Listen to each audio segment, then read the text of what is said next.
जय विश्व बंधु। तो बंधुओं, हम श्रीमद् भगवद गीता, संपूर्ण श्रीमद् भगवद गीता का पाठ कर रहे हैं और इसमें अब तक अध्याय 5 श्लोक 19 पूरे हो चुके हैं। अब आज अध्याय 5 का श्लोक संख्या 20 यहां से प्रारंभ होता है। भगवान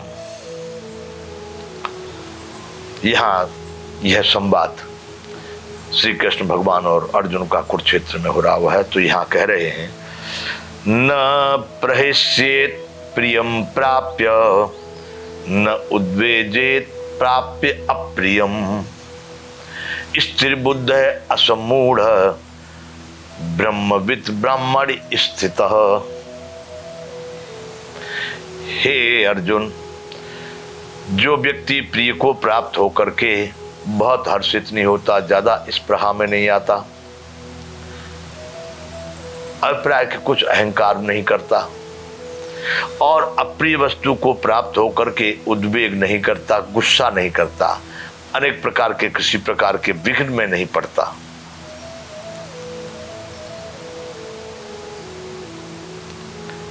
ऐसा व्यक्ति स्थिर बुद्धि, संशय रहित, जिसकी बुद्धि स्थिर है, कुछ अनुचित होने पर बहुत ज्यादा दुखी नहीं होता, बहुत उचित होने पर बहुत ज्यादा सुखी नहीं होता, तो ऐसी बुद्धि को स्थित बुद्धि कहा गया है। स्थिर बुद्धि होने के कारण वह संशय रहित होता है। ब्रह्मवेत्ता पुरुष सच्चिदानंद घन परमात्मा, परम ब्रह्म परमात्मा में ही समभाव से स्थित है। भगवान ये कह रहे हैं, ब्रह्मविद ब्राह्मण स्थितः, उस ब्रह्म में एक ही भाव से वैसा व्यक्ति सदैव स्थित है। यहां बंधुओं, हमको समझने की आवश्यकता है कि हम छोटी छोटी बातों में थोड़ा सा कुछ हमारा अप्रिय हो गया तो हम बहुत बड़े दबाव में, तनाव में, चिंता में, भय में, उद्वेग में, क्रोध में आ जाते हैं। छोटी छोटी बातों पे आप अपने जीवन, यह स्वयं को चिंतन करने जैसा है। दूसरों को उपदेश करना ये तो ठीक है, सब कर रहे हैं, और उससे कौन आचरण कर रहा है ये हम नहीं कह सकते, लेकिन अपने जीवन में हर पल हर क्षण आप देखेंगे तो ये घटनाएं हमारे यहाँ घट रही हैं कि हम छोटी सी अप्रिय कारण से, अप्रिय वस्तु से हम बड़े विघ्न कर देते हैं, उद्विग्न हो जाते हैं, और छोटा सा कुछ हमारा प्रिय हो जाता है तो बहुत उससे प्रसन्न हो जाते हैं। ये बुद्धि स्थिर बुद्धि नहीं है। एक सफलता पर गाना, रो पड़ना झट निसफलता पर, ये तो कोई नीति नहीं सच्चे खिलाड़ियों की सुंदर।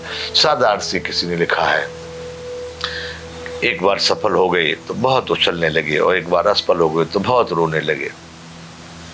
अच्छे लोगों की ये नीति नहीं है। इसलिए यहाँ पर गीता में कहा गया है कि जो प्रिय वस्तु को प्राप्त होकर के बहुत ज्यादा हर्ष नहीं करता है और अप्रिय को प्राप्त होकर के मन में उद्वेग नहीं करता है, ऐसा स्थिर बुद्धि व्यक्ति, संशय रहित मानव एक ही भाव से उस सच्चिदानंद घन ब्रह्म, परम ब्रह्म परमात्मा में स्थित है, ऐसा भगवान कहते हैं।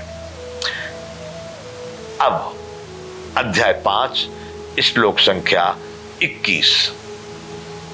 21वें श्लोक में भगवान कह रहे हैं, बाह्य स्पर्शे स्वस्तक्तात्मा विन्दत्यात्मन यत् सुखम स ब्रह्म योग युक्तात्मा सुखमक्षयम मस्नते। भगवान यहाँ कहते हैं कि बाहर के विषयों को आसक्ति रहित अंतःकरण वाला, बाहर के विषयों,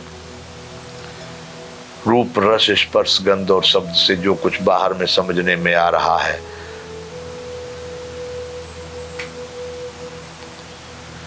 जो व्यक्ति बाहर के विषयों में, अब हम यहाँ अधिकांश मानव इस भूमंडल पर बाहर के विषयों में ही विचरण कर रहे हैं, जो देख लिया उसमें, जो सुन लिया उसमें, जो खा पी रहे हैं। ये 5 जो विषय हैं, इन्हीं में अंतःकरण में जो आप हैं, जिसको राम श्याम गीता की संज्ञा दी गई है, जिसको एक नाम की संज्ञा दी गई है, वह कौन है, वह किस स्वभाव वाला है, वह किस प्रभाव वाला है। जब तक बंधुओं कोई व्यक्ति अपने स्वरूप को नहीं समझेगा, अपने स्वरूप में स्थित नहीं होगा, तब तक वह परमात्मा को नहीं पा सकता। मैं ये बात इसलिए कह रहा हूं, रामचरितमानस में गोस्वामी जी ने लिखा है, सबरी को कहे हैं कि मम दर्शन फल परम अनुपा, जीव पाव निज सहज स्वरूपा। मेरे दर्शन का फल बड़ा ही अनुपम है। कोई भी प्राणी अपने स्वाभाविक स्वरूप को पा लेता है सरलता से। तो बंधु, यहां भगवान कहना चाहते हैं कि बाहर के विषयों में आसक्ति रहित व्यक्ति, अंतःकरण वाला, आसक्ति रहित अंतःकरण, जिसमें कोई आसक्ति नहीं, जिसमें कोई अटैचमेंट नहीं, मोह नहीं है जिसमें, ऐसे अंतःकरण वाला व्यक्ति जो ध्यान जनित सात्विक आनंद है, उसको प्राप्त होता है। ध्यान जनित, देखिए हम बहुत बार ये बात कर चुके ध्यान के विषय में भी। अब सर्वसाधारण लोग कैसे समझे ध्यान क्या चीज है। ध्यान को समझना, मैंने जो अपना निर्णय किया है, जागृत व चेतन अवस्था की जो एकाग्रता है, एकाग्रता का ही नाम ध्यान है। उसको आप अंतःकरण में एकाग्र करो, अपने आत्म स्वरूप में लगाओ। उसको जब आप एकाग्र कर लेंगे तो स्वयं आप समझ लेंगे कि वह आत्मा ही परमात्मा के रूप से हर शरीर में व्याप्त है। तो यहां कहना चाह रहे कि बाहर के विषयों में आसक्ति रहित अंतःकरण वाला जो व्यक्ति है, जो पुरुष है, वह है ध्यान जनित सात्विक आनंद, उसको प्राप्त होता है। इस गीता में 3 प्रकार की, एक श्रद्धा त्रय विभाग योग है, एक गुण त्रय विभाग योग है, 17वां और 14वां।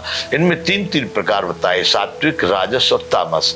तो यहाँ सात्विक क्या है और राजस क्या है, तामस क्या है, वहां देखना चाहिए। तो उस कहते हो सात्विक आनंद को प्राप्त होता है। तदनंतर वह सच्चिदानंद घन परम ब्रह्म परमात्मा में ध्यान रूप योग में अभिन्न भाव से स्थित पुरुष अक्षय आनंद का अनुभव करता है। जो व्यक्ति इस स्थिति को प्राप्त हो गया, बाहर के विषयों को भुला दिया, यही हमको मोहित करके हमको फंसा रहे हैं अज्ञान में। इसी के कारण हम सुख और दुख के भागीदार बन रहे हैं। इसी के कारण हमको काम, क्रोध, लोभ, मद, मोह, अहंकार आदि सताते हैं। जब बाहर के विषयों को छोड़ दिया, अंतःकरण में उस आत्मजनित आनंद में जो समा जाता है, तो उस परम ब्रह्म परमात्मा के ध्यान रूप योग से परम ब्रह्म परमात्मा को एकाग्रता से जब जान लेता है, तो वह अक्षय आनंद को प्राप्त होता है। ऐसा यहाँ भगवान कह रहे हैं। बंधु, यहां पर अभी हम विराम करेंगे। यहां से आगे फिर हमारी ये वार्ता, ये कथा चालू रहेगी। जय विश्व बंधु।